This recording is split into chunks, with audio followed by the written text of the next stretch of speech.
The American dream has shattered for many Indians who entered America illegally, or should we say, it is the American illusion. On the 5th of February, a US military plane touched down in Amritsar, Punjab, carrying 104 Indian nationals who had entered the United States of America illegally. Their American aspirations ended not with green cards, but with handcuffs and deportation orders. This is not an isolated event, but the latest chapter in President Trump's unyielding crackdown on illegal immigration. But are these deportations a cruel injustice or a long overdue correction to a broken system? It is not just about the end goal, but sometimes about the means too. Handcuffed in military planes. What is the message here? You're watching Statecraft with me, Geeta Mohan.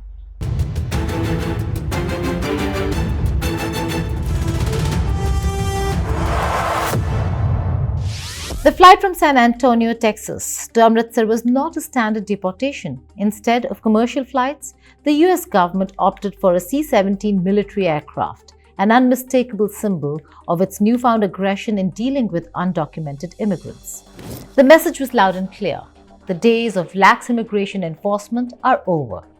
It's worth noting that this is not the first time the US has used military planes for deportations.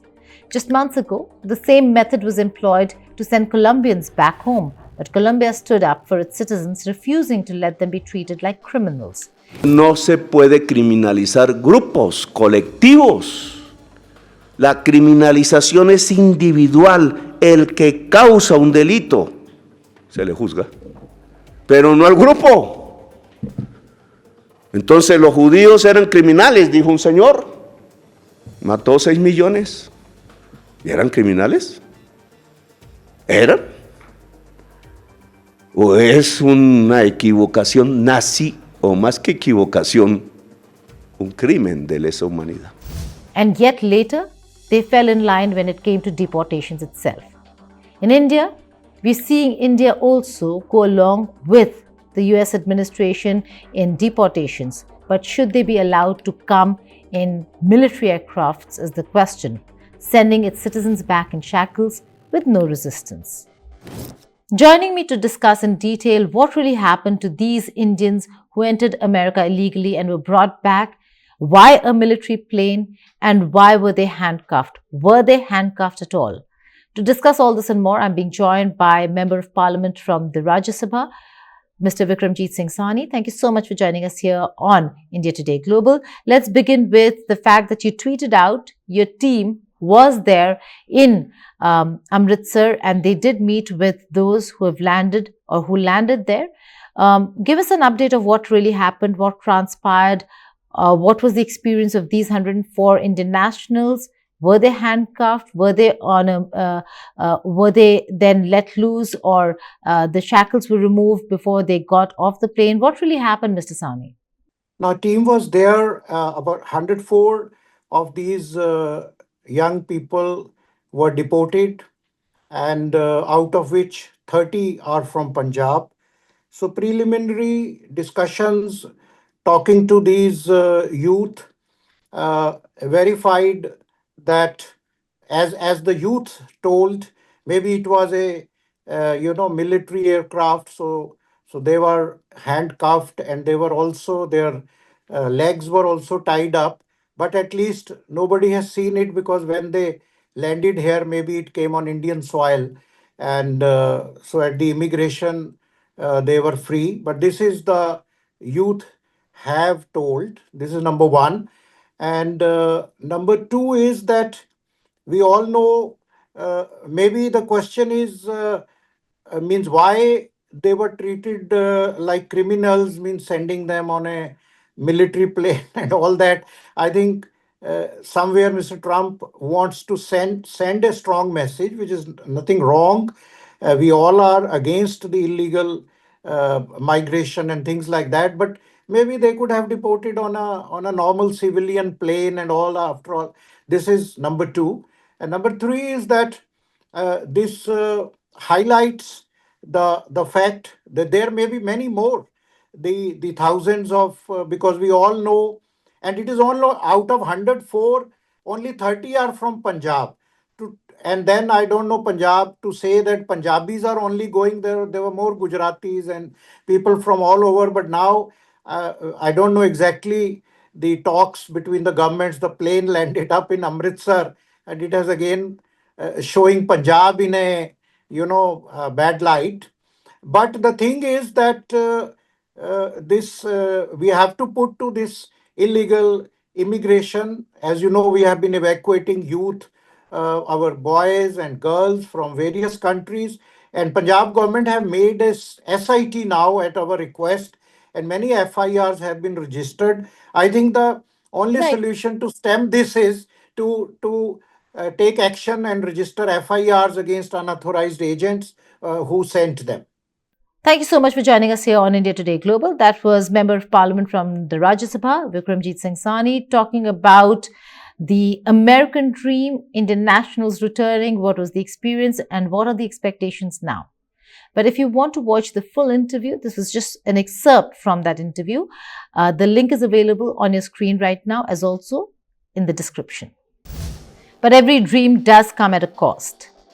There are Indians who are leaving for America for a better life, given the lack of opportunities here in India. Similarly, there are people from neighborhood who try to enter India because of lack of opportunities in their own country. It is a humanitarian issue, but laws do exist. Trump's administration has identified over 20,407 undocumented Indians in the US. Of these, 17,940 are under final removal orders, while 2,467 are detained by Immigration and Customs Enforcement, that is ICE. The deportation of 104 individuals in a single flight is just a glimpse of what's to come. All illegal entry will immediately be halted, and we will begin the process of returning millions and millions of criminal aliens back to the places from which they came. Indian authorities, led by Prime Minister Narendra Modi, have agreed to accept these deportees, provided their citizenship is verified. At the same time, we are also very firmly opposed to illegal mobility and illegal migration, because you also know that when something illegal happens, many other illegal activities get joined onto it. And it's not, this is not desirable, it's certainly not reputationally good.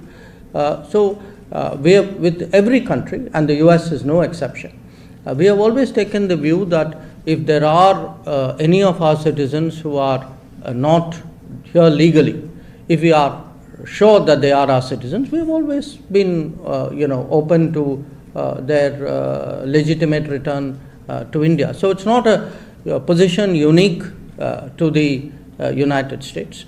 While diplomatic niceties remain in play, the reality is that this is not a negotiation. It's an enforcement action dictated entirely by Trump administration. Among the deportees, a significant number were young individuals, 48 of them under the age of 25. Many of them entered legally but overstayed their visas, while others relied on the notorious donkey route, a dangerous and illegal migration pathway through Latin America into the United States. What drives so many Indians to risk everything for a shot at life in America? The answer lies in a toxic mix of misinformation, unrealistic expectations, and predatory human traffickers who promise easy access to the US soil, but reality catches up. Once the legal clock runs out, the American system is unforgiving. Deportation is not a sudden punishment but a predictable consequence of breaking immigration laws. These individuals took their chances and lost. Since retaking office in January 2025, Donald Trump has launched what he calls the largest deportation in American history, reviving and expanding his hardline immigration policies with unprecedented force. Mass deportations are underway, with military aircraft repurposed for removals, starting with Indian nationals in a chilling display of power. His administration has supercharged expeditions. Now, deportation of undocumented individuals unable to prove 2 years of continuous residency can be done without any court hearing. ICE has expanded into once restricted areas like schools and churches, ensuring no sanctuary remains. Officers now face daily quotas, doubling arrest targets to 1,200 undocumented immigrants per day. The military is actively involved.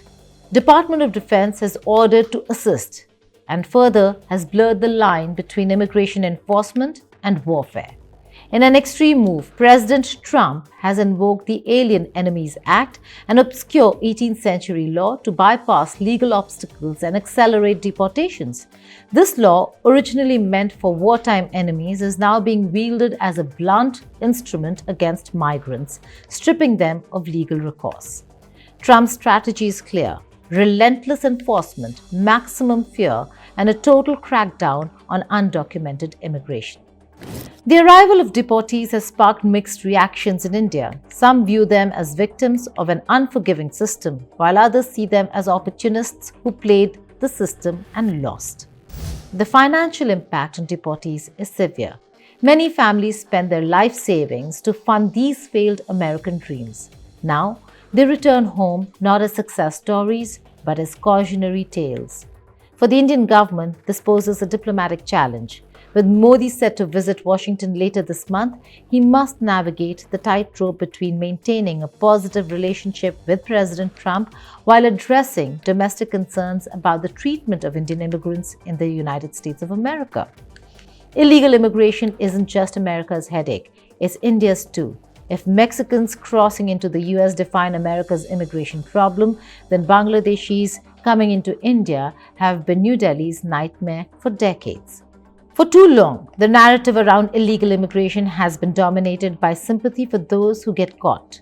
But here's the inconvenient truth: laws exist for a reason. Every undocumented individual in the US knows the risk they're taking. Deportation is not an act of cruelty, it's an act of enforcement. India too has strict immigration policies. An American caught illegally in India wouldn't be met with open arms. They'd be swiftly deported. Why should America be different? The deportation of 104 Indian nationals is just the beginning. With Trump doubling down on mass removals, thousands more will follow. Will this finally serve as a wake-up call for those who still believe that breaking immigration laws will lead to a better life? Thank you for watching Statecraft.